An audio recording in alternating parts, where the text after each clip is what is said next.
Hey out there, good morning.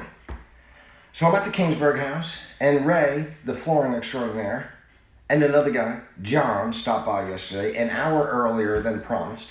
Finished the upstairs carpet and the stairwell. It looks amazing. I'm going to show you that in 1 second. I was thinking, like when Ray showed up yesterday, on time, actually early, I was thinking about the saying that we had in the military when I was in the Army. The saying was, it's easy to be a stud amongst duds.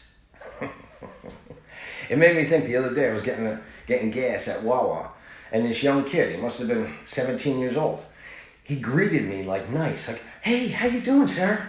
What can I do for you today? Like, he was nice and enthusiastic, happy. Gave him my credit card, told him to fill it up, stuff like that. Then afterwards, my car was already done in like, I don't know, 3-4 minutes. I ran in for a cup of coffee. And when I came out, I heard him talking to somebody else that he was helping. And he was just a nice kid. So I backed up and I rolled down the window so I could see him. And he said, is everything all right? And I said, yeah. And I gave him a couple bucks. And I said, you know what? You got a good attitude, kid. I didn't tell him the whole, it's easy to be a stud amongst duds. But that's what I was thinking. And then Ray showed up yesterday as promised. And I was thinking the same thing.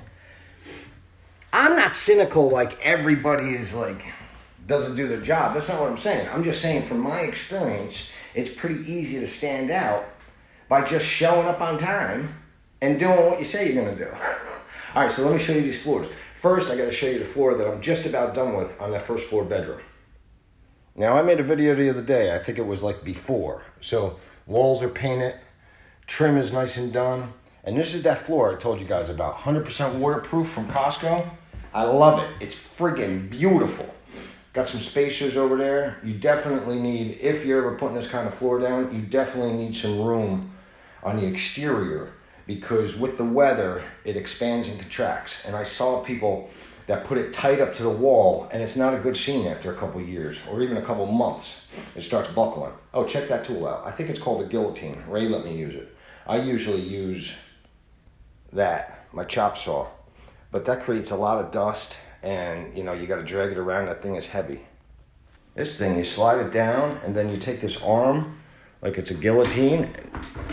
I mean, it's not that easy, don't get me wrong. I mean, I felt kind of weak yesterday because going through this stuff, it's kind of thick. Let me show you. It's kind of thick with a pad on the bottom. It was a little difficult getting through. But I just wanted to show you what this for. I'm almost done. I got to finish 4 or 5 rows over there. And then I got to put some shoe molding down. But man, I love that floor. It's beautiful. So here's the carpet. I get this low Berber. And it's stain proof and stuff like that. Especially if I'm going to hold it as a rental. It's just easier maintenance. So here I am coming upstairs. These are the light fixtures I'm going to put in. Check that out. Check this out. So I still have to put the baseboard over there.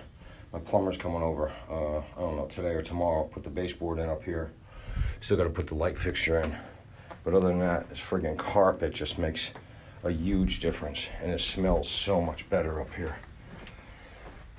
So, it's going to be kind of nice because, like I said yesterday, I play this game.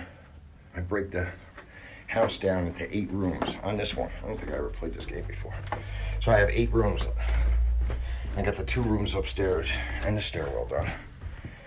And this back bedroom is going to be done. I'm going to get shoe molding now. And then I got to do a couple other little things. And that's going to be 3 out of 8 rooms done. Yeah, but Harry, you know the kitchen. The kitchen's going to take a lot longer than the bedroom. I know that, but still, it makes me feel good. All right, so in the title, I put down investor ? And that is this section of the video. So I drove by a house this morning. It's in Hazlitt. It's called West Keansburg, so it's still Hazlitt. I guess they said it's a little bit better section because it's Hazlitt. They want $225,000 for it. It's a realtor selling it. I called the listing agent, who's not the same as the owner of the property, yesterday. He was a little short, gotta tell you the truth. Like, not in stature, like short with me on the phone. Like, I wanted to see if the town said that they have to raise the house, and he just about answered any of my questions. So I drove by today. They want $225,000. It's not far from this house, but it is further away from the bay.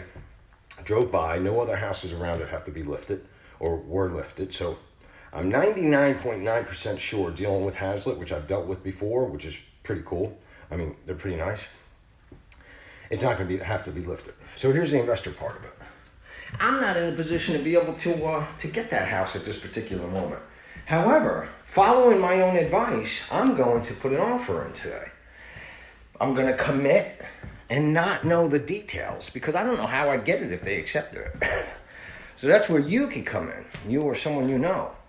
I'd probably need about $40,000 to get in.